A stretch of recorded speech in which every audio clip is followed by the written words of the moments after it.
Hello, hockey fans, and welcome to another edition of Anatomy of a Season, the YouTube show that chronicles a given hockey team during a given season.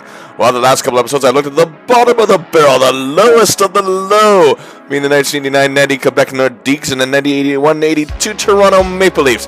But today we go back up to a better tier of a hockey club as we take a deep look at the 2007-08 Pittsburgh Penguins. A team that was fighting to regain prominence in the hockey world and coming off a really good season. They seem to be taking the right steps to do so, so of course that means we need a backstory. In the 1990s, the Pittsburgh Penguins were one of the most popular teams in the NHL. Hell, one of the most popular teams in all of sports after they'd won a couple Stanley Cups and had some guy named Mario Lemieux leading the way, who was not only MVP of both said cups, and oh yes, overcame cancer to win a scoring title.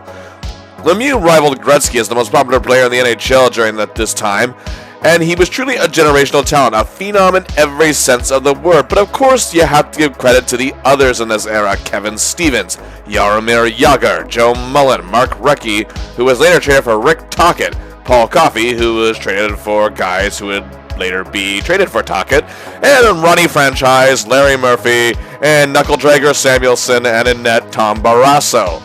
But in the mid-1990s, there was an overhaul on defense, and they had acquired forward Peter Nedved from Vancouver, and after a year off, Lemieux returned for the 1995-96 season. He and Jagr had 161 and 149 points, respectively. If you think those two dolts from Edmonton are the best, think again. Nah, just kidding. Got nothing but love for McDavid. Francis added 119 points that year, and Nedved had 99 points. They still had a talented defenseman in Sergei Zubov, and they also had Thomas Sandstrom up front, and Tom Barrasso was still their netminder. Craig Patrick was the man who built the Pens into a top team, while the team was now coached by a man whose management career has been defined as hit or miss, Andy Johnstone. They had 102 points that year, but were upset in the conference finals by the Florida Panthers, who exposed the Pens' weak defensive game at this point. That year, they also traded a kid named Marcus Naslund.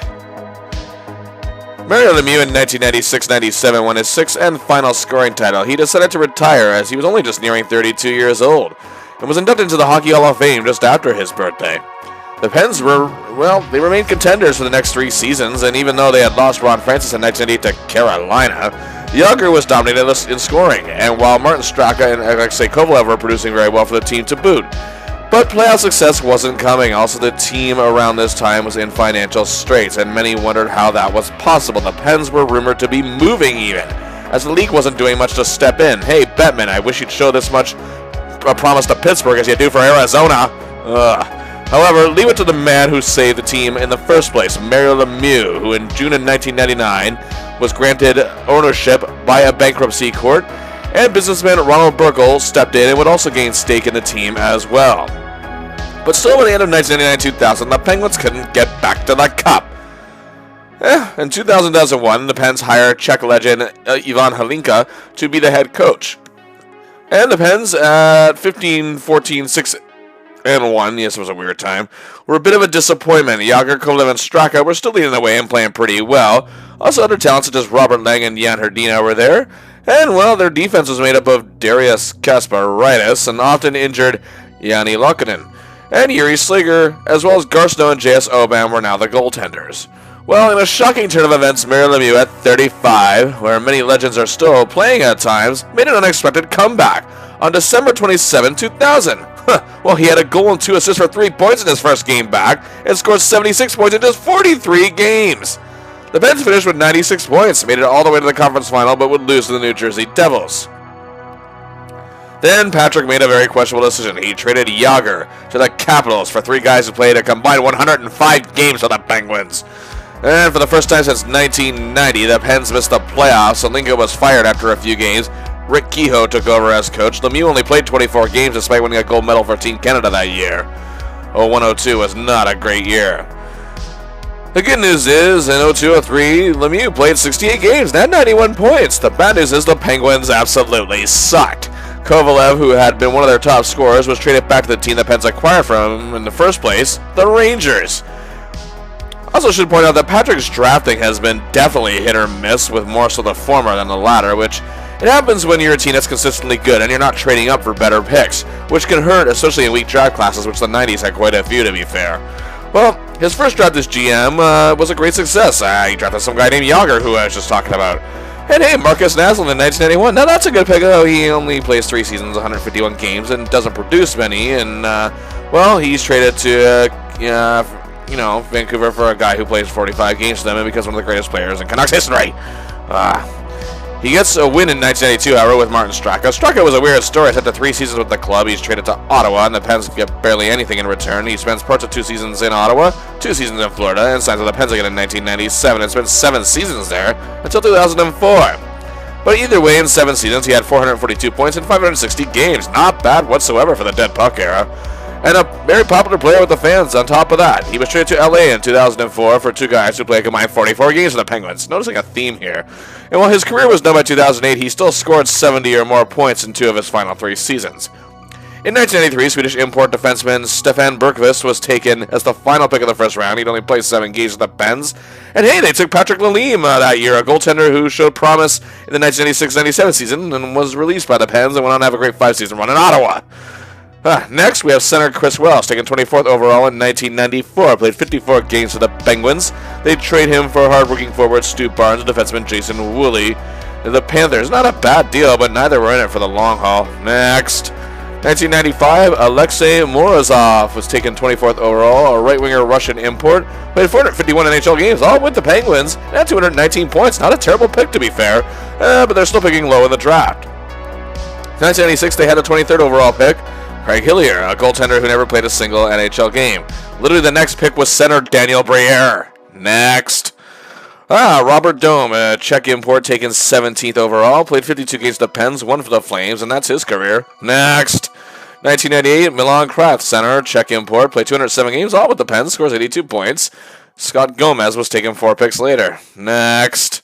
1999, Konstantin Kolstov, a right winger out of Belarus, 144 games, 38 points. 8 picks later, Martin Havlat. They did, however, take Ryan Malone in that draft in the 4th round. In 2000, however, a good pick at 18th overall, Boston College defenseman Brooks Orpik, who is still with the team as our story truly begins, and we're going to get to that. So is 21st overall, Colby Armstrong from 2001, but he's not panning out quite like the Penguins had hoped. 2002, Ryan Whitney, a defenseman, is taken 5th overall, and the Pens' first top 5 pick since Yager in 1990. He's still with the team as of 2007-08, and he's solid all around for the most part. But either way, you can see this is one of the reasons why the Pens were kind of stuck in the mud. And then after the 2002-2003 season, they had the first overall pick, and had it for the first time since 1984, where they drafted Mario Lemieux. So with the first overall pick in the 2003 draft, the Penguins select goaltender Marc-Andre Fleury from the Cape Breton Screaming Eagles. In his 3 seasons, he was 55, 51, and 16. His goals against average wasn't the best, but neither was his team. But his .903 save percentage was superb. He won the Mike Bossy Trophy for top prospect in Quebec, the TELUS Cup for best defensive player in Quebec, a 2nd-team All-Star. He was a 3rd-team All-Star in all of Canada, and played in the top prospects game, and also took home a silver medal in the World Juniors. The Pens needed a star goaltender, and he was the best in this class by far, and this is one of the best draft classes in NHL history. The Pens, however, were pretty much near rock bottom. Lemieux played all of 10 games in 03-04, and their top scorer, Dick Tanstrom, had 52 points, even for the dead puck era. That's just terrible. Fleury played in 21 games and only had 4 wins, but despite some good performances, he was sent back to junior where he continued to shine, but he was far from done, obviously. So the Pens in 2004 had the 2nd overall pick after the Capitals took some guy named Ovi. And the Penguins decided to look to Russia as well, like the Capitals did. And they take Evgeni Malkin, a center out of Metallurg, who won an under-18 bronze playing on a line with Ovechkin, won a gold in 2004, a World Junior Silver, a World Championship Bronze in 2005. Now you're probably wondering why I'm including his 2005 stats in this graphic. Well, that would be because of the season-long lockout that canceled the entire 04-05 season. But this Pens team was being built very nicely. Due to the NHL lockout, however, a lottery was held to determine how the order of the picks would go for the 2005 draft. Although the amount of lottery balls would be allotted to the teams determined due to playoff success or lack thereof in the prior 3 seasons, it would determine the odds of how high their pick would be, meaning the Penguins had a great chance. All 30 teams, however, at the time were chomping at the bit, knowing every single one of them at least has a chance to go after a rare prospect who was already being deemed as a potential generational talent from Cole Harbour, Nova Scotia, center for the Rimouski Oceanic of the Quebec Major Junior Hockey League, Sidney Crosby. Not since Eric Lindros has a junior league prospect elicited this kind of reaction and hype, and the fact that all 30 teams had a chance was something to behold, as a large audience tuned into TSN in Canada as the lottery was presented live. While the mystery remained of who it would be, the player that they're going to be taking in that first overall pick was not. And indeed, the Pens won the lottery.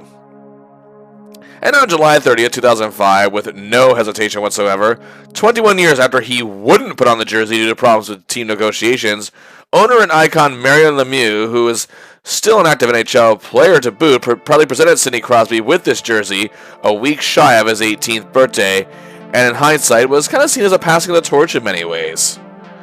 In 121 games, Crosby had over 300 points. He led his team to a President's Cup as the Quebec Major Junior Hockey League champions of 2004-05, and the Oceanic World Memorial Cup finalists, the Briere Trophy as league MVP both seasons he was there, CHL Player of the Year for the best junior player in the country both years.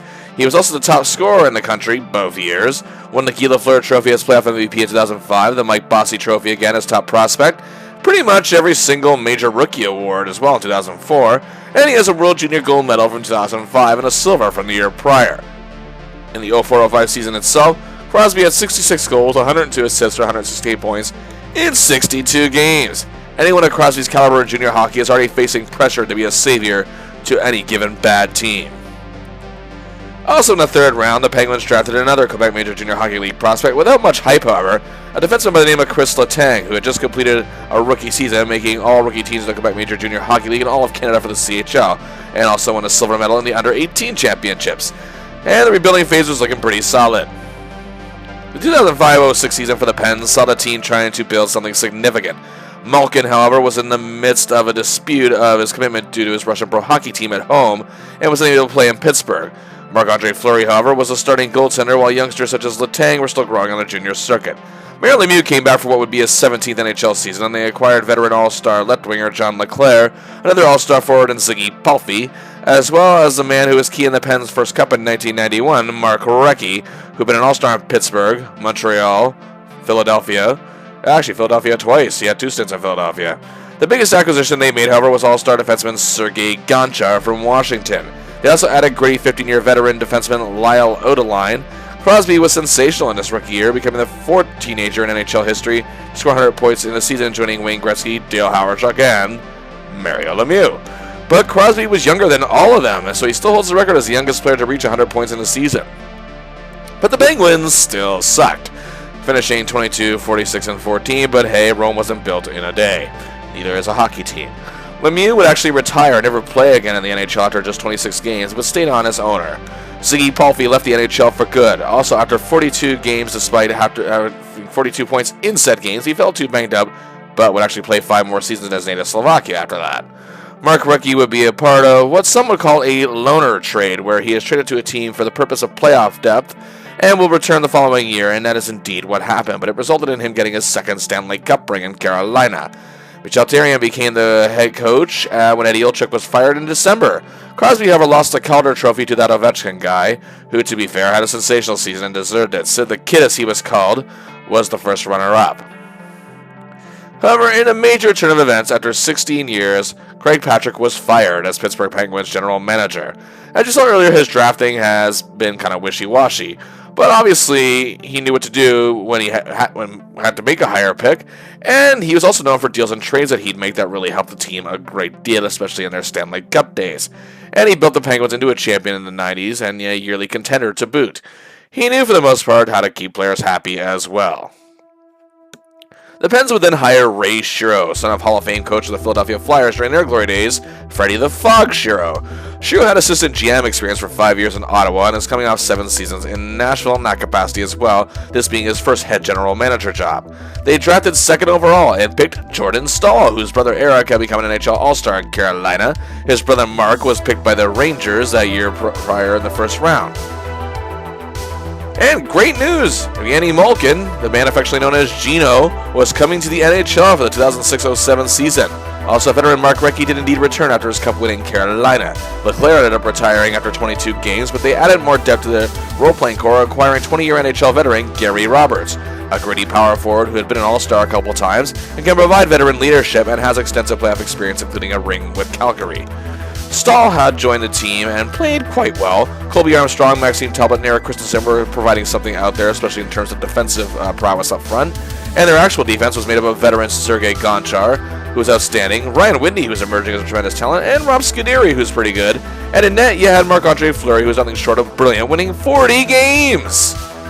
Yes, this Penguins team didn't suck, but it was Crosby and Malkin who stole the show, the two-headed monster. Malkin's 85 points won him the NHL's Calder Trophy for Rookie of the Year. Hey, Sidney Crosby, 19 going on 20, led the NHL in scoring with a monster 120 points. He was a first-team All-Star and won the NHL's Hart Trophy as League MVP. He also took on the Pearson Trophy, now known as the Ted Lindsay Award, as Player's Choice for League MVP. The Penguins finished 47, 24, and 11 for 105 points. That's 5th in the Eastern Conference and made the playoffs for the first time since 2001. However, the eventual Eastern Conference champion Senators beat them fairly easily in 5 games. But either way, the Penguins at long last had hope, which brings us to 2007-08. And we begin with draft day, June 22nd, 2007 in Columbus. The Pens had the 20th overall pick. They take center Angelo Esposito, no relation, of the Quebec Remparts. He never plays a single NHL game, but he'll play a very important role later. Trust me on this. But overall, the list of players only played a combined 216 games for the Pens. Nearly half of those, was at 107, was Robert Bortuzzo, a defenseman who has gone on to win a Stanley Cup in St. Louis and is still there as of this video.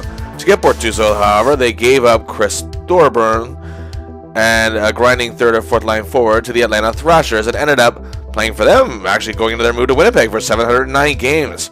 Also, Jake Muzzin, whatever. A defenseman who, as of this video, is currently playing for the Toronto Maple Leafs, never played a single game for the Pens, but had success in LA, winning a Stanley Cup in 2014. But this didn't hurt the Pens really in the grand scheme of things. But the Pens weren't done as 2 big signings were about to be made. To add more depth and experience to their defense to complement Gonchar, a veteran of 14 full NHL seasons, defenseman Daryl Sodor. He started his career with the LA Kings, where he played parts of 5 seasons, and he was key in the team's Stanley Cup Finals run in 1993. His biggest difference, however, was playing for the Dallas Stars, where he spent 8 total seasons, 7 of them full seasons, winning a Stanley Cup and playing in another. After a brief 49-game stint in Columbus, he was traded to the Lightning, where he'd win a second Stanley Cup, playing in his 4th final. He left the Lightning after his only full season with the team and returned to Dallas for a 1-season stint. He has, however, played in 2 NHL All-Star games. He has a gold medal for the 1994 World Ice Hockey Championships, a silver from 1996. Not to mention he has nearly 1,100 NHL games experience. Is a guy you want on your team in the playoffs for sure. Also, he was a very good setup man with his 377 career assists, part of his 471 NHL points at the time. And they were really good for a dead puck era defenseman who was also a career plus 23. This is a good move by Shiro. And sticking with playoff experience, we have Peter Segura, 3 Stanley Cup Finals appearances, including a ring in 2000, where he was famously injured in the deciding game. A hard-working forward, best known for his time with the Devils, where he won said cup, and appeared in the finals again with them the following year. A reliable goal scorer who can usually score between 20 and 35 goals a year, and provide a defensive presence up front. He has reached at least 21 goals in the last 8 seasons, and has reached 30 or more twice.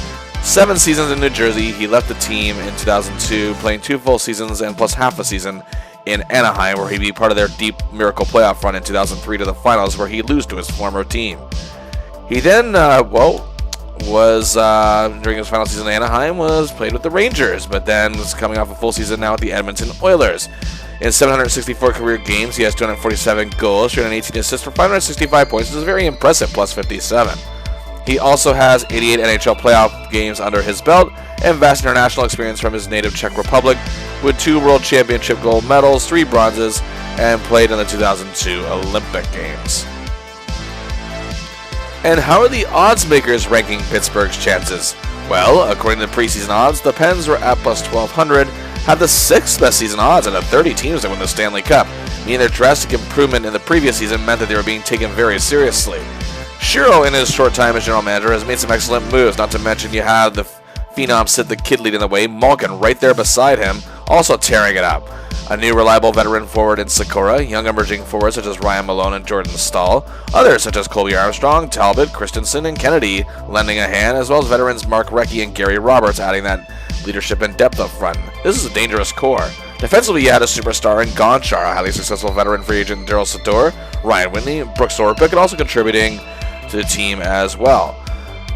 Backstopping them in net, the sensational Marc-Andre Fleury becoming a star in his own right. Tyrion is the coach leading the way. We are ready for opening night. Indeed, October 5th, 2007, the season is underway, and it does not start out very well, however. Quite brutally, actually, as they drop a 4-1 loss on the road to the Carolina Hurricanes. Fleury was actually pulled after 2 periods as Jordan's brother Eric scored 2 goals, and while Jeff Hamilton had 3 points to defeat the Penguins. However, their home opener against defending Stanley Cup champions Anaheim was a different story, an exciting back-and-forth affair where the Ducks led 2-1 during the second period and the Pens took a 3-2 lead after 40 minutes. The Ducks tied it in the third, but Sakura and Malone scored 19 seconds apart to make it 5-3 en route to a 5-4 win. Sakura was the star of the game with 2 goals and assists for 3 points, while Malkin and Roberts both played big games. They would then lose their next game, however, this one against the Habs, a tight 3-2 loss where Fleury and Montreal's Carey Price put on a show. But then a 6-4 win over Toronto followed on the road that saw the Pens trailing 3-1. They came back to take a 4-3 lead, then it was tied 4-4 in the third with 5:22 to play. Sid gets his second goal of the game in the eventual 6-4 triumph. Talbot also had 2 goals in the victory, and Adam Hall had 2 assists. However, in a game against longtime rivals, the Devils, they trailed 2-0 early, but then took a 3-2 lead in the second. It was tied 4-4, but the Devils they scored the game winner halfway through the third. Gonchar, however, had a 3-point night, while Crosby, Malkin, and Roberts each had 2. Fleury was taking criticism for his play, but overall the defensive game also wasn't clicking, and this lose one, win one routine was getting tiresome after 5 games.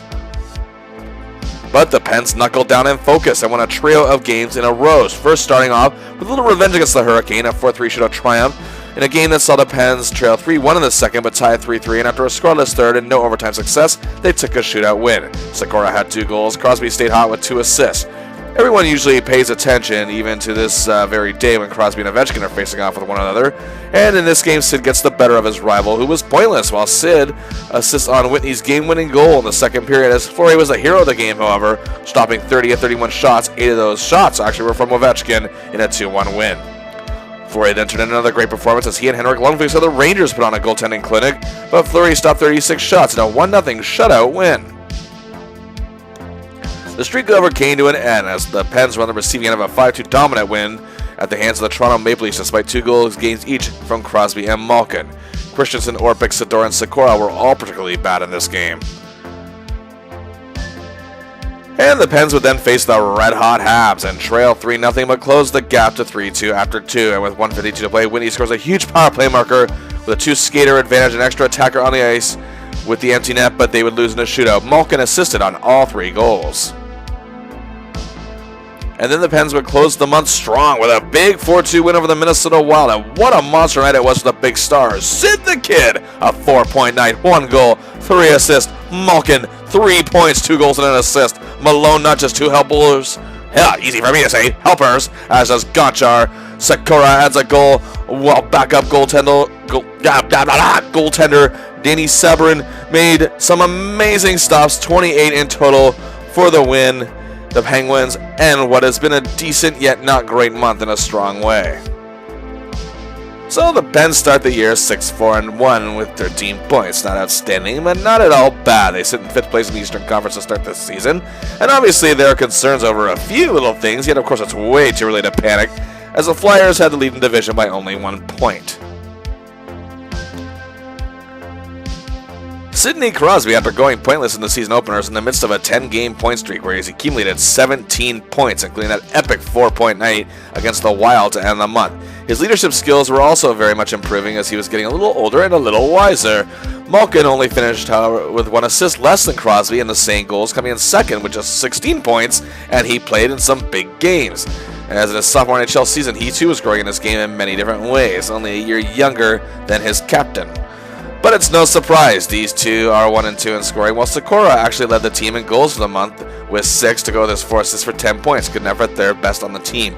Though his defensive play, which he was known for as well, wasn't really coming through for the Penguins like it should. Players such as Christensen and Armstrong, however, who are also known for their defensive grinding prowess and checking, were not really coming through much for the club. Gary Roberts was playing pretty decent, and Recchi had some okay games as well. It's really no surprise that Sergei Gonchar led all defensemen in scoring with an impressive 9 points in 11 games. The defense as a whole was pretty sluggish, though overall some would say Ryan Whitney was the better all-around defenseman to start the season. Orpik didn't play particularly well, nor did Mark Eaton. However, Rob Scuderi played a solid month for the team, and the big surprise was that only 4 players finished on the plus side, and 2 of them had a +2, and they were forwards Ryan Malone and Adam Hall. Malone came up really big in some games, whereas Hall, used mainly as a checker, was quite useful in many situations. This wasn't the greatest month for Marc-Andre Fleury, with a goals against average of 3.5 and a decent .892 save percentage, I suppose, if you're in the 1980s. But he did have a shutout and back-to-back big game performances during that 3-game win streak. Whereas Danny Sabourin, I don't know, looked really good in the action he saw and didn't suffer a regulation loss. However, Fleury's defense had left him out to dry in some games, to be fair.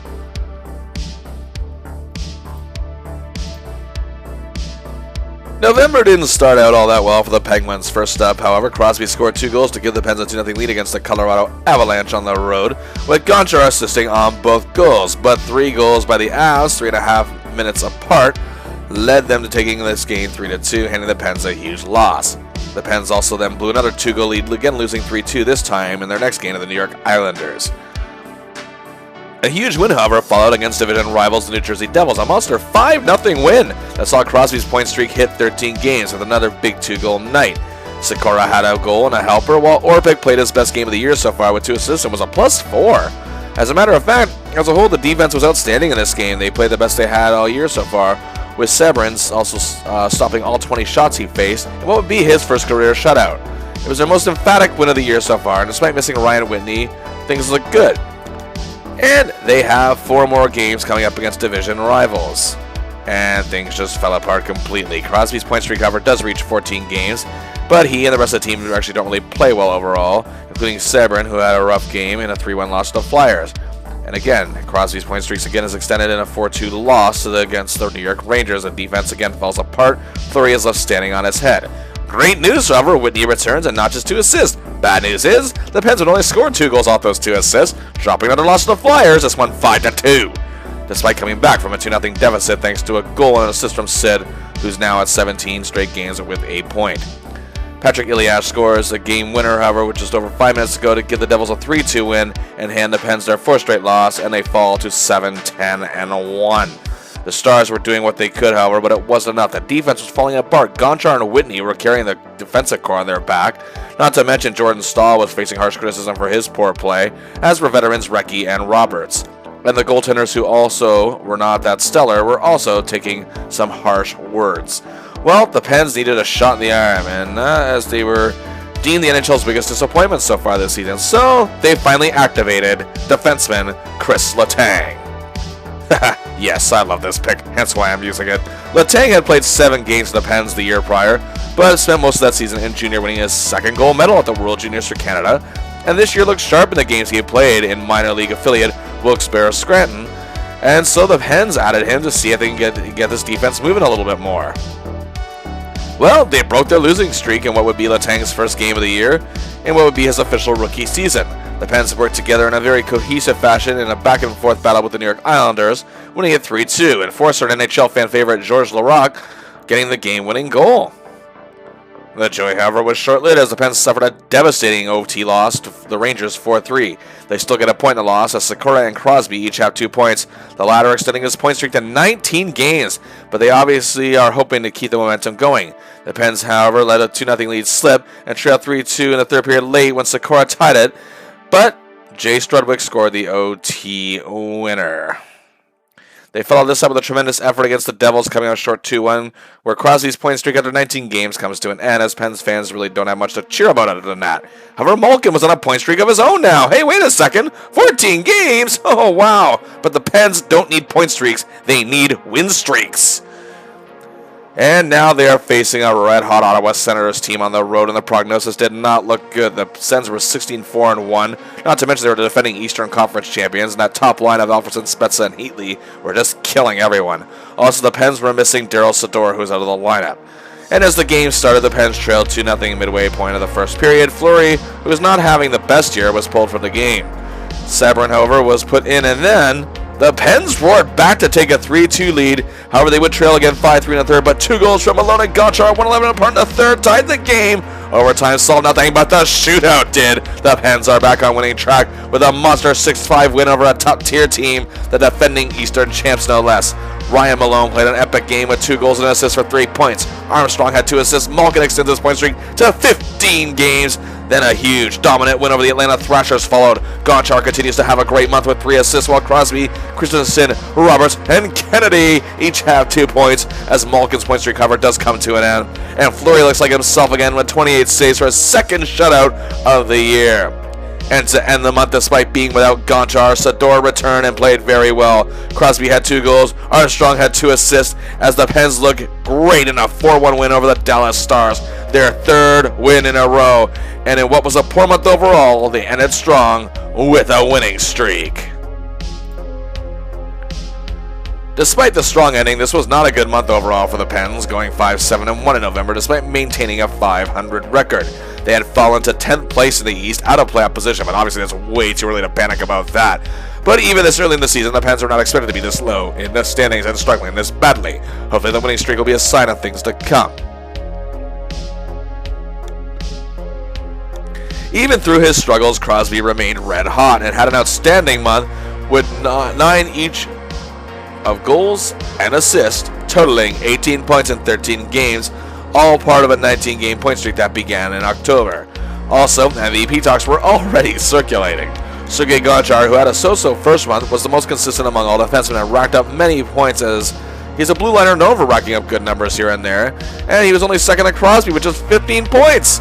Barely finishing behind him at 14 points was Malkin, who had a fantastic point streak of his own and had 14 points overall in the month of November. The Pens scoring, however, wasn't necessarily an issue.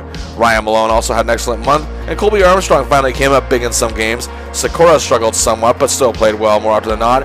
However, Stahl seemed good defensively, but wasn't really producing much in the way of points, as did Recchi, however, who was completely dead in the water.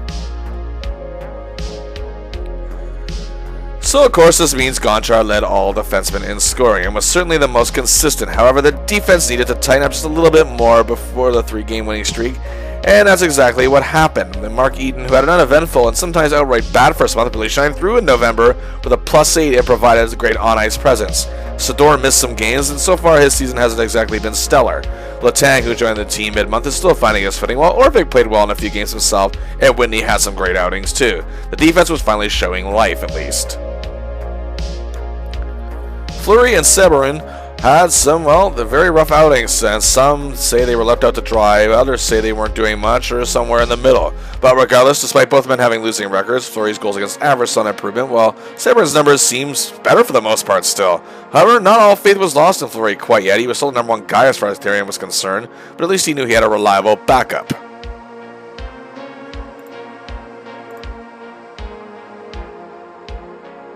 And December didn't start out well, as the 3-game winning streak came to a halt. Despite falling behind 3-0 against the Toronto Maple Leafs on the road, they brought themselves back to within a goal, but it would end up losing 4-2.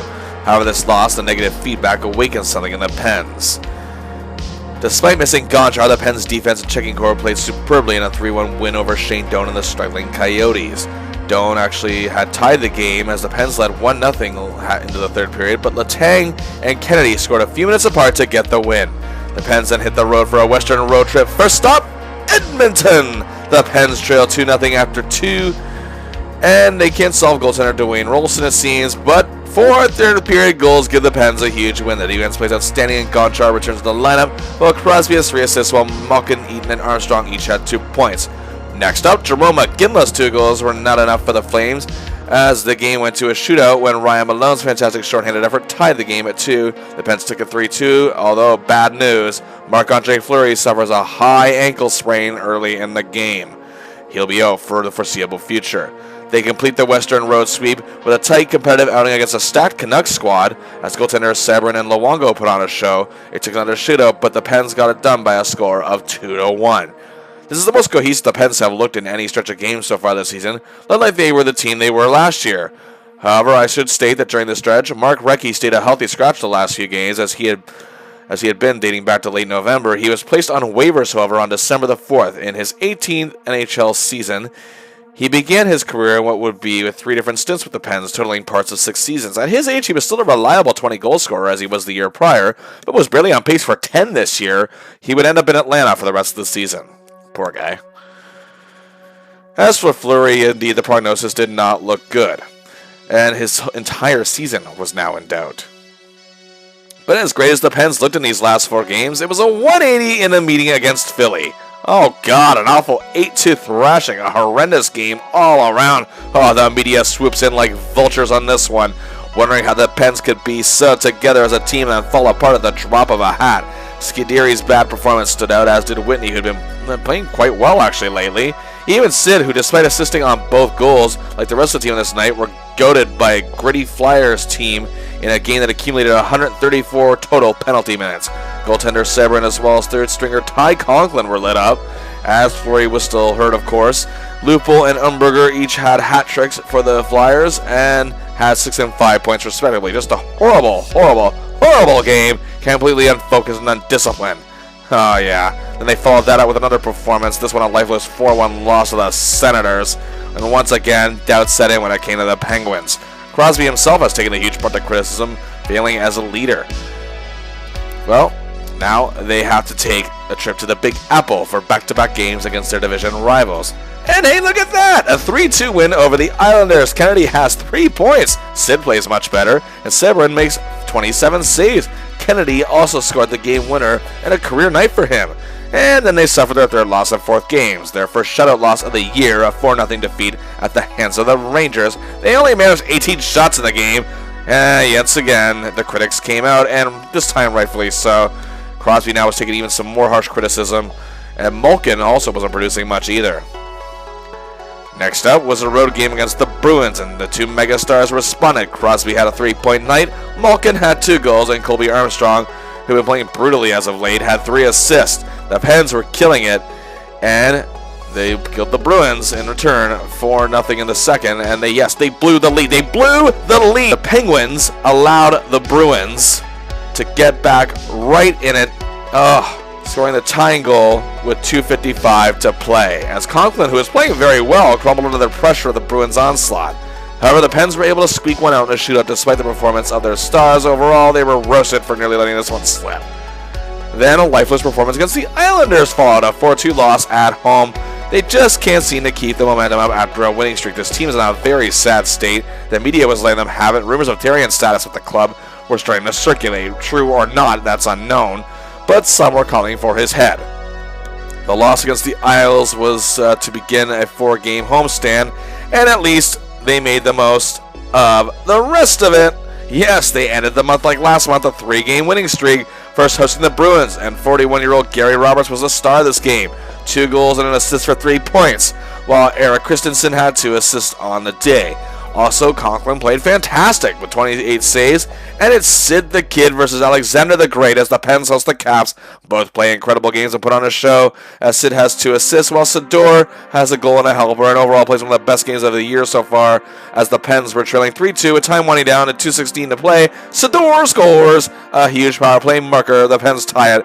Gonchar scores the OT winner, set up by Sid, 1:33 in.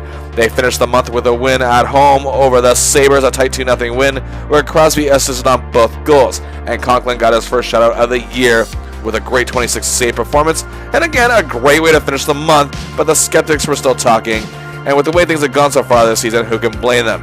And on top of that now, Gary Roberts, who had become a huge fan favorite in Pittsburgh, and again, very popular with his teammates, and is a great leader, broke his fibula, and his season was now in doubt. However, this was their best month overall so far. Despite some rough losses, and believe me, even though they were 9-5-0, those 5 losses were pretty much really brutal. Well, it's a good way to end the calendar year with a 9-5-0 record, and they were in much better shape than they were the month prior. They're now sitting 7th in the East as we now approach the midway point of the season. This is where this starts to matter a little more. And despite even being tied for 4th/last in their division with the Islanders, as the division was actually the most stacked in the league, the first place Devils were only 3 points up on them. There's hope and skepticism indeed combined. Crosby led the way with a very impressive 17 points, but faced scrutiny for the games they lost very brutally. But overall, was still the best player on the team. Next to him were Malkin and Colby Armstrong, each tied with 11 points. Malkin played in some big games, but overall wasn't a great month for the star forward. But surprising numbers from Armstrong, however, having the best month of his career after facing a lot of criticism for some of the games he played also that very month. Sikora had a brutal month, but was actually injured at this point, and like some alone weren't producing much of anything either. The Pens' overall scoring was still pretty good, but somewhat middle of the road in some ways. And with a team with this much talent, that's a little bit questionable, hence why Mark Recchi was dropped by the club. For the first time this year, Gonchar was not the leading scorer for the month among defensemen, but Ryan Whitney edged him out with 7 points, but I'd say Gonchar was still the better overall defenseman. But things didn't fade in the games they lost, and Whitney along with Daryl Sador, the latter of whom was not having the best year so far, and, they were doing what they could, and Sador actually did lead the team with a +3 as Sador did come alive towards the end of the month. Gonchar missed a few games, but, he was playing pretty damn good when he was healthy. Letang, on the other hand, was still growing, trying to find his groove, and was also taking some criticism to boot. With the injury to Marc-Andre Fleury keeping him out of action for the foreseeable future, it was up to Sabourin and Conklin to get something going. Sabourin, who had played well so far this season, and some even said was playing better than Fleury overall for the most part, had a rough month, however, taking all 5 losses with a mediocre 3.13 goals against average. Conklin, on the other hand, despite getting his first bit of action brutally in that Philly game, went undefeated and looked fantastic in that 3-game winning streak to end the month. Fleury, the action he did see, however, was really good, playing in 2 great games in that 4-game win streak. And, hey, Pittsburgh has had quite the wacky and bizarre goaltending season thus far. To begin the new year, the NHL's Winter Classic was commencing. An outdoor stadium game, a salute to the old days of hockey, took place for the very first time at Ralph Wilson Stadium, as the Sabres would host the Pittsburgh Penguins. This was derived from the Heritage Classic, which had taken place in Canada outdoors as well. As I mentioned, the Pens ended December on a 3-game win streak and hoped to extend it. 21 seconds into the game, Crosby set up Armstrong beautifully to give the Pens a 1-0 lead. However, after that, Sabres goaltender Ryan Miller put on an amazing performance and stood on his head more or less, turning back shot after shot after shot. The Sabres tied it in the second on a Brian Campbell goal. Conklin was making some huge stops as well, and the Pens' defense was also very cohesive and together in this one. Overtime also solved nothing. The game went to a shootout. After the Sabres struck first, Christensen missed his chance, but then after the Sabres missed their next chance, Chris Letang, the up-and-coming rookie blue liner, scored to tie the shootout at 1. After Buffalo missed another chance, it was up to Sid the Kid to win it, and he did just that, making a nice move on Ryan Miller to get the game-winning goal, well, shootout goal anyway, and the Pens win the first Winter Classic, and in turn their 4th win in a row, starting off the new year of 2008 very, very well. And it continues to start off right, with 4 more wins on top of that, bringing their win streak to a total of 8. First, a 6-2 thrashing at home over the Toronto Maple Leafs.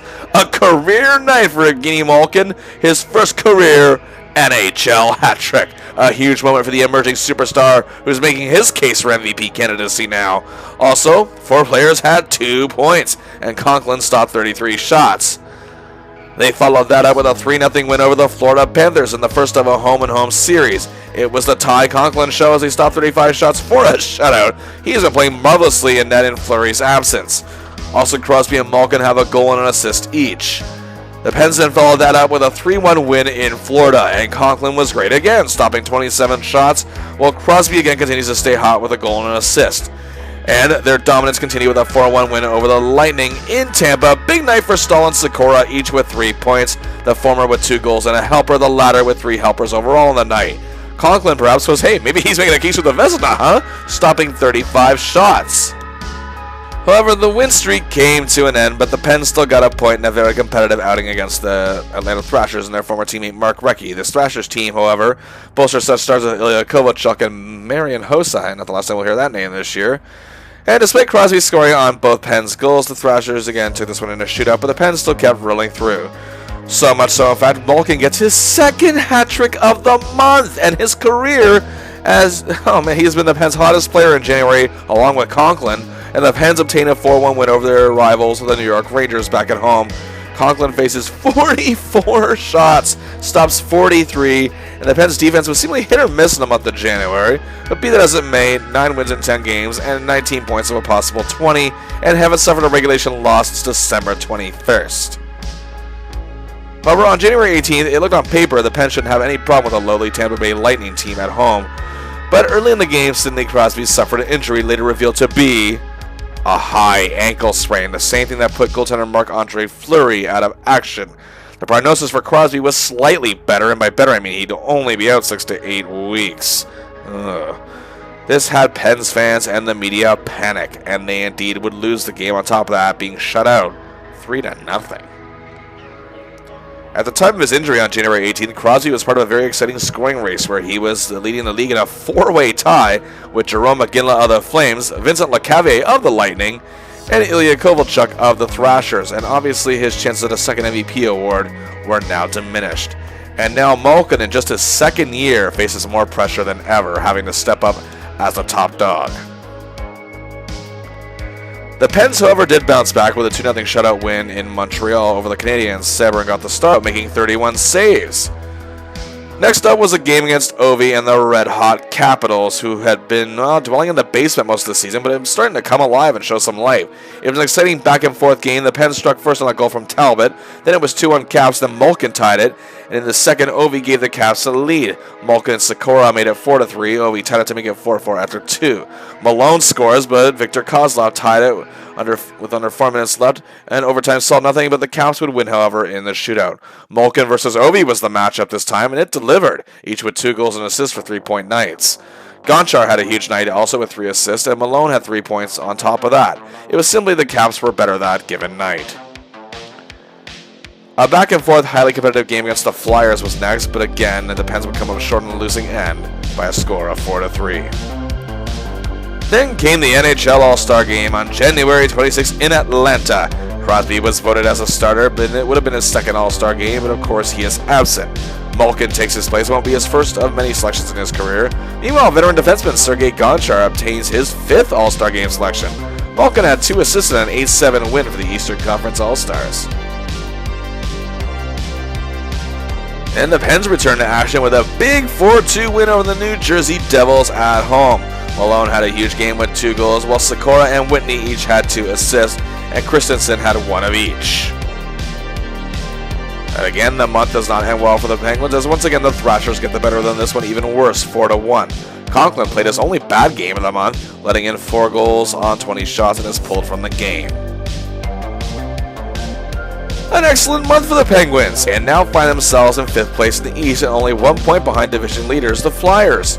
Of course, that huge winning streak and hot streak that began in December carried over to the new year, but Crosby's injury, however, since then, they've gone 2-2-1, which again, here's the skeptics, as they indeed have survived without their top goaltender, but surviving without their best player, well, that remains to be seen.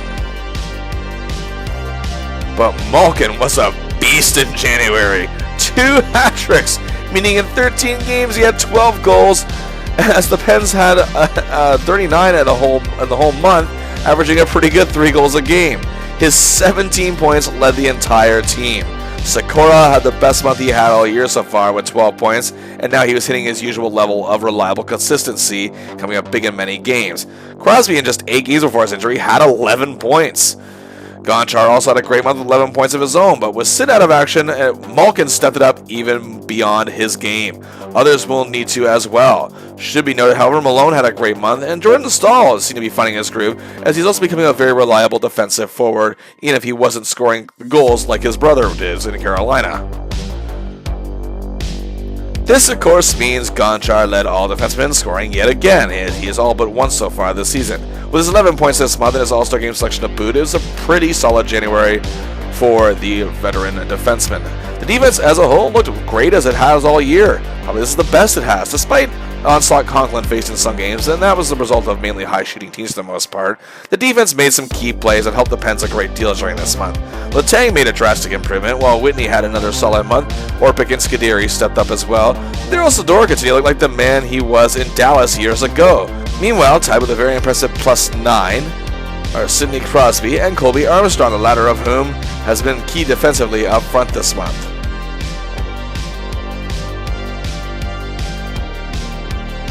Ty Conklin was outstanding in net for the Penguins, with a goals against average under 2 and recording a shutout. It wasn't easy filling the pads of Marc-Andre Fleury. He has spent most of his career as a backup and played in Edmonton for a spell, where he is best known, but he has shined in a huge way. Also, Sabrin only made a few appearances, and his only complete game got a shutout and a win.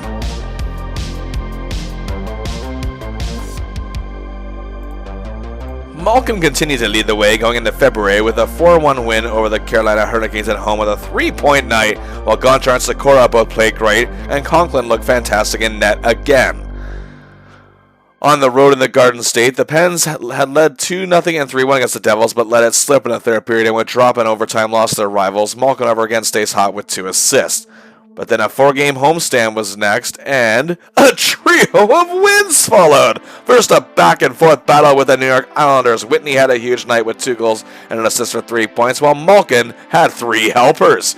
The only goal they weren't in on, either of them that is, was a great individual effort by Chris Letang, with 3:39 to play, which was the game winner, breaking a 3-3 tie.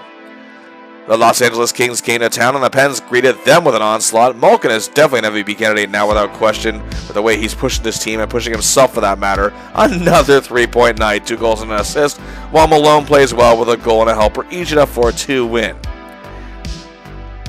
And they follow that up with a 4-3 win over the Philadelphia Flyers, and Malkin was just a machine at this point, in on all 4 goals with a 4-point night, 1 goal and 3 assists. They might as well call him the Terminator. Sikora is continuing to pay off, however, with a goal and 2 assists with 3 points, while Conklin stops 27 shots. The homestand, however, did not end well, and ended with the Bruins' defense getting the best of the Penguins. Though Malkin kept his hot streak alive, scoring the lone goal in a tight 2-1 loss, Conklin made 31 saves, however. And that would be the first of back-to-back losses, as the next one would be the Carolina Hurricanes, and, well, they got a 4-2 win over the Pens, and Sabrin faced 46 shots. But again, the winning ways return, as Malkin continues to roll with a goal and an assist as Conklin stops 36 shots in a 4-1 win over the Sabres. The Pens, however, found themselves down 2-0 to the Florida Panthers after 2 periods, but Malkin and Malone went to work. First, Gino sets up Armstrong early in the third, and then he helps Whitney set up Malone to tie the game with 3:20 to play, and with 23 seconds left, Malone scores to give the Penguins a thrilling 3-2 win. Next up was an exciting high-octane battle with the Montreal Canadiens. The Pens went up 2-0 and also 3-1, but the Habs later took a 4-3 lead. But then Malkin and Gonchar scored 36 seconds apart to give the Pens a 5-4 lead and eventual win. Malkin's point streak hit 10 games with yet another 3-point night, a goal and 2 assists, while Whitney also notched the same total. However, they would again drop back-to-back losses, though they would get a point each. First, in Ottawa, the Pens let a 3-0 lead slip with just 4 seconds to play in overtime. Alfredson stuck the dagger in. This also saw Malkin's point streak come to an end. The Sharks' defense had the Penguins' number as they were having trouble getting to goaltender Evgeni Nabokov, and Conklin was standing on his head. It was 1-1 after regulation, nothing in OT. The Sharks get the win in a shootout. Then February 26th arrived, and that was trade deadline day, and the Pens made a couple dandy deals. Shiro made a deal that sent Colby Armstrong, Eric Christensen, and, remember that first-round draft pick? Remember Angelo Esposito that I told you would come in handy later? Well, yes, they give him up, as well as giving up a first-round pick in 2008, all to the Atlanta Thrashers in exchange for left-wing role-player Pascal Dupuis and superstar right-winger Slovakian import Marian Hossa. Let's look at Dupuis. He's a hard-working checking forward who went undrafted, but won a spot on the Minnesota Wild. However, during his 5th season with the club, he was traded to the Rangers, where he only played 6 games, and then that same year was sent to Atlanta. And that's where he had started this season as well. His arrival will hopefully offset the loss of Colby Armstrong, who, despite having a really good month in January, some felt he wasn't living up to his full potential and just didn't seem to really be all that effective on the penalty kill, which the Penguins were having a great deal of trouble on. They feel that maybe Dupuis can assist in that department. Hossa was a tremendous skater and an excellent playmaker who can play defensive hockey also and can be key on the penalty kill, as he has led the league in shorthanded goals before. He is now in his 9th NHL season, his first 6 being spent in Ottawa as a first-round draft pick and the last 3 in Atlanta. In 689 career games, he has 638 points and a very impressive plus 85 in his career at this point. In 06-07 had his first 100-point season. He has been selected to play in the NHL All-Star Game 4 times, has vast international experience representing Slovakia at the Olympics in 02 and 06, and the 2004 World Cup of Hockey, and has played the World Ice Hockey Championship 7 times. He has, however, had consistency issues during this season, but still a pretty good 56 points in 60 games, but is a minus 14. Either way, the Pens feel he adds depth and dynamic, and again, the penalty kill has been the biggest weakness so far this season. And hey, they made another trade that day, as also they want to add depth to their defense, which again has had its good moments and its bad. They sent a second-round draft pick in 2008 and a fifth-rounder in 2009 to the Toronto Maple Leafs for veteran defenseman Hal Gill. Now, in his 10th NHL season, Gill is a towering defenseman at 6'7", gritty, aggressive, using his large frame to his advantage. He is a reliable stay-at-home style defender who can stay healthy, having played 771 NHL career games at this point, most of which were with the Boston Bruins, however, where he was a major fan favorite. He has spent the last 2 seasons in Toronto, and he's a very impressive career plus 52, and gives the Pens more power, strength, and size on the blue line. Neither of the new additions, however, suited up to play against the New York Islanders, which the Pens won 4-2 to get back on track. Conklin was beyond sensational on net, having to stop a barrage of 50 shots on goal, standing on his head constantly. The Pens' defense needs to tighten up a bit more, and perhaps that's why they acquired Gill. And hey, some good news for the Pens is that Dupuis and Hossa and Gill all make their debut for the Pens on February 28th. And hey, Dupuis gets a goal! And it's the only goal of the game for the Penguins. They end them on a very sour note, a 5-1 loss to Boston. But hey, Marc-Andre Fleury is back in the relief role. Conklin allowed 3 goals in just over 22 minutes. But either way, the Pens starter being back can only mean good things.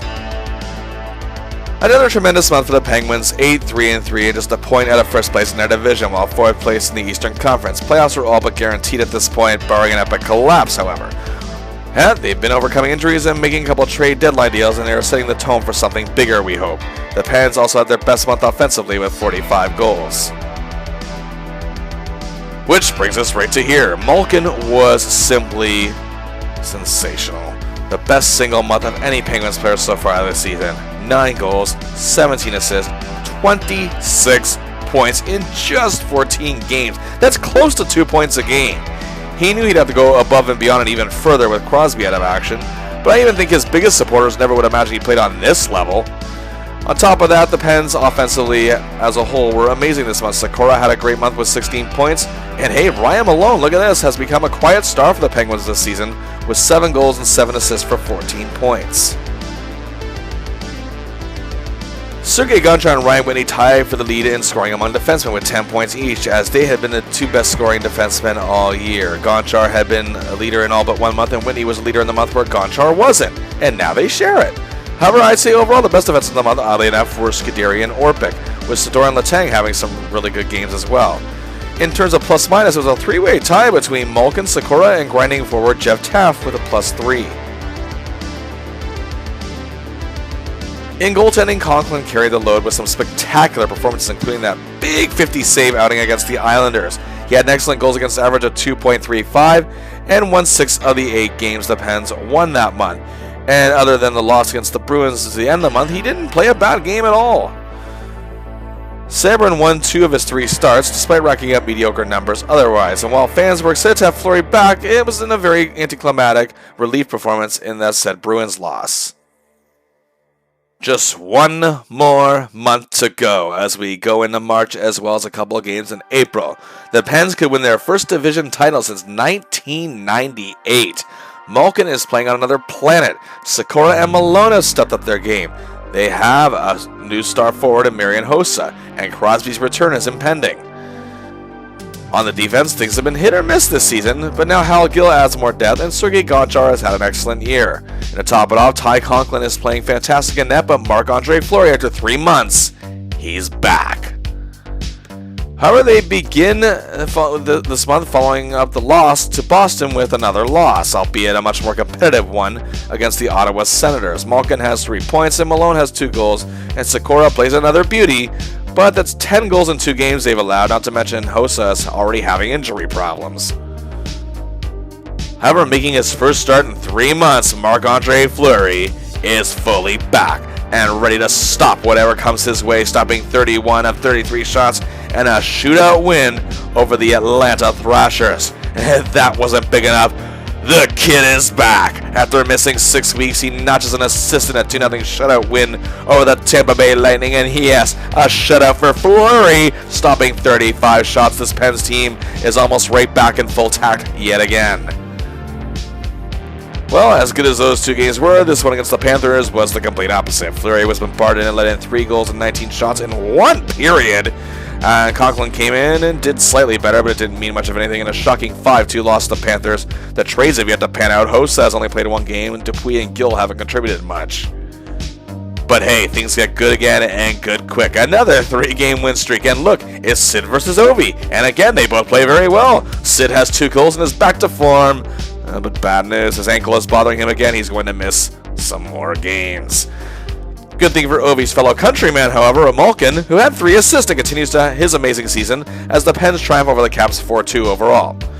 And then following that, a 7-3 win over the Buffalo Sabres, where Tyler Kennedy was the unlikely star again this night, with a goal, 2 assists for 3 points, coming up with big games here and there for these Pittsburgh role players. Fleury gets a break and Conklin is back playing well with 29 saves as Dupuis and Gill have really woken up and played some excellent outings the last couple of games. And 7 more goals. 18 goals in 3 games as a 7-1 victory over the heated rivals Philadelphia Flyers followed. Malkin and Sikora, 2 goals, 2 assists, 4 points each. Dupuis, 3 assists. Hossa is back and has a goal and a helper. A perfect game, the Pens sending a message to other teams around the league. But again, their winning ways come to an end with a big loss to New York Rangers, this one by a score of 5-2. They rebounded, however, with a big collaborative effort in a 4-2 win over the Lightning. Malkin had a goal and an assist. Going into their March 22nd game with the New Jersey Devils, they were tied for the lead in this division with 91 points. They literally had the exact same record of 42-25-7, so this is a huge game. The Pens knew the importance of it, no doubt. Oh, and did they ever play a huge game? A 7-1 win. They even managed to cause a rare occurrence, Martin Brodeur being pulled out of net after 4 goals, but they still lit up backup Kevin Weeks with 3. Malkin, Sikora, Hossa all with 3 points. Malone has 2 goals, not to mention Dupuis and Gill, for that matter, have been playing very well, including this game. Speaking of the defense, great game from Gonchar and Letang. And Fleury making some great stops. This is a huge exclamation point from the Penguins. But their momentum stalled in a big way in a 4-1 loss to the Islanders, but hey, this is merely a minor setback. Fleury then recorded a 31-save shutout, and Malone was in on both goals with a goal and a helper, and a tight 2-0 victory, a big triumph again over the New Jersey Devils as the Pens continue to lead their division. Crosby returns, and this time it's for the long haul as the Pens get back at the Isles with a 3-1 win as Jarkko Ruutu had a 3-point night, another unlikely hero, and George Laraque had a goal and an assist. There you go. And Crosby notched 2 assists. Fleury stopped 26 shots as they also got one up on the Rangers for their 3rd win in a row. But the Rangers returned the favor in a very highly competitive, tight-knit game. It took an overtime goal from Chris Drury to end the game, but the OT loss still gave the Pens a point. That means they reach 100, meaning they just need 1 win to clinch the division with 2 games remaining. And they indeed do just that. For the first time since 1998, the Pens win their division, meaning they automatically are a top 3 seed in the playoffs. And how sweet it must be they achieve it over their biggest rival, 4-2. And over the Philadelphia Flyers, and the kid was unstoppable. 2 goals and an assist for 3 points, while Gonchar had a goal and 2 helpers for a 3-point night of his own. Malkin was on point. Hossa played a beauty. Fleury was amazing with 27 saves. They had a chance, however, to take the entire Eastern Conference as they were just 2 points behind the Montreal Canadiens for first place overall. The Pens haven't won the conference since 1993. A win for them would give them the same amount of points, but they would have 1 more win than the Habs, who had finished their season already at this point, but the Flyers sadly would get the measure of revenge to end the Pens seasons, beating them 2-0. A tremendous end to a tremendous season. March and 2 games in April totaling 11-5-1. The Penguins finished with a final record of 47-27-8 for 102 points, 3 less than last season, but obtained a higher seed in the playoffs.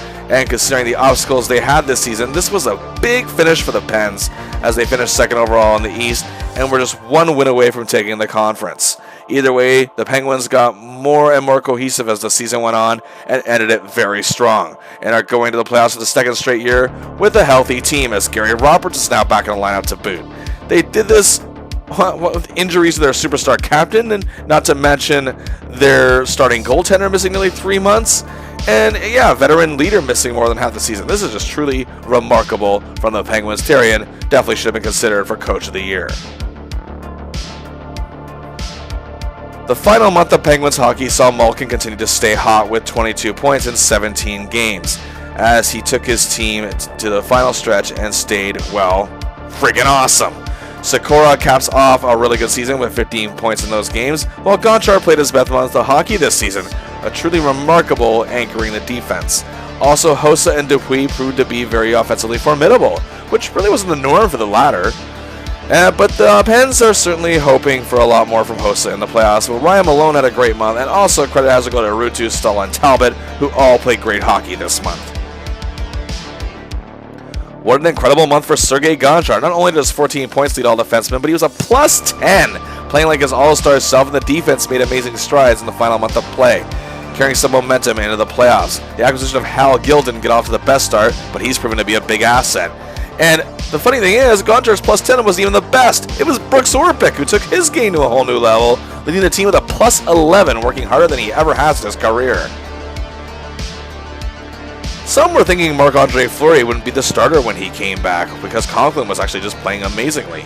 Well, Fleury, beyond a shadow of a doubt, proved just why he is the #1 guy. Not only was he 10-2-1 in his return, and that's impressive enough, but his goals against average? 1.45, meaning he's not even allowing a goal and a half a game.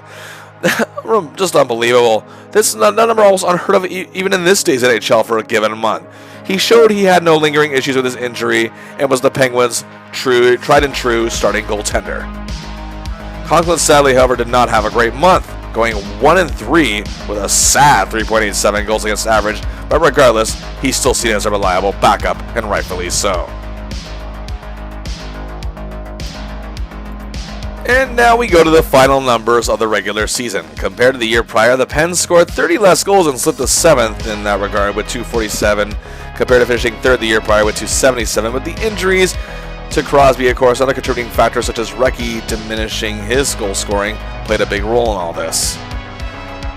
Meanwhile, Fleury, Conklin, and Sabrin only allowed 216 goals for 8th least in the league. Not bad at all. 30 less than the year prior, where they were actually right in the middle for 15th. The Pens' power play stayed one of the best in the league this year, and actually moved up a notch from 4th to 3rd this year. The penalty kill, however, was close to abysmal. As a matter of fact, it was bad enough last year at 17th. This year it falls to 23, hence the trade to the Atlanta to get Hossa and Dupuis.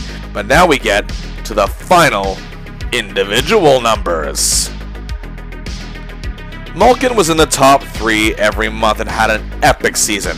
47 goals, 59 assists for 106 points, and showed the caliber of player he truly was to the world, when Crosby got hurt, of course.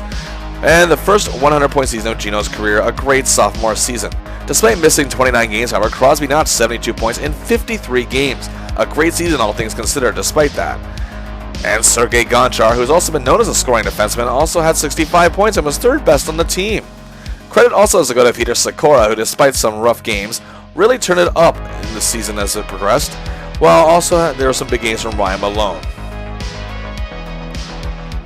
Malkin finished 2nd in the entire NHL in scoring, 6 points behind his fellow native countryman Alexander Ovechkin by 6 points, as they were the only two in the entire NHL to finish with 100 or more points. And Gino was 8 points up on 3rd place Jarome Iginla. So, of course, again, this is no mystery. Gonchar led all defensemen in scoring, and he had an excellent year overall. The Pens' defense, well, like I said, it wasn't without their struggles, but still, Ryan Whitney played well for the most part. Orpik had his moments for sure, and Letang progressed and got better and better as his year went on. And Sador came up big in many games, but he had his fair share of slumps, but acquiring Hal Gill was an excellent move. Sidney Crosby, again, despite just playing 53 games, led the team in plus-minus with a plus 18. And get this, Gonchar was actually second among all defensemen in scoring with 65 points, only 5 behind the great Nicholas Lidstrom.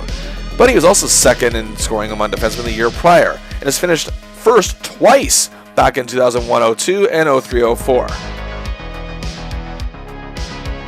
The goaltending was outstanding in Pittsburgh, and despite missing 3 months, Marc-Andre Fleury's numbers were some of the best of his career.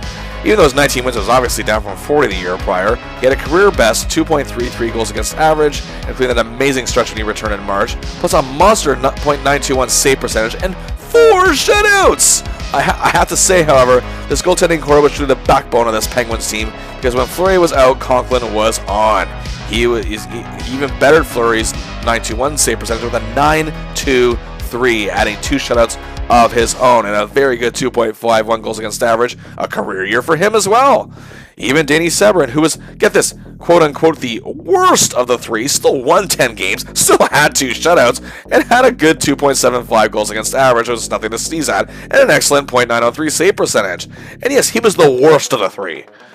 This goaltending tandem held everything together in good and doubtful times. Conklin was actually second overall in the NHL with save percentage, behind only Dan Ellis of Nashville with his .924, and Fleury was 5th with his .921. And now we go to the awards. Malkin, for the very first time in his career, is a first-team All-Star, and he was the only Penguins player to achieve any first- or second-team All-Star selections that year.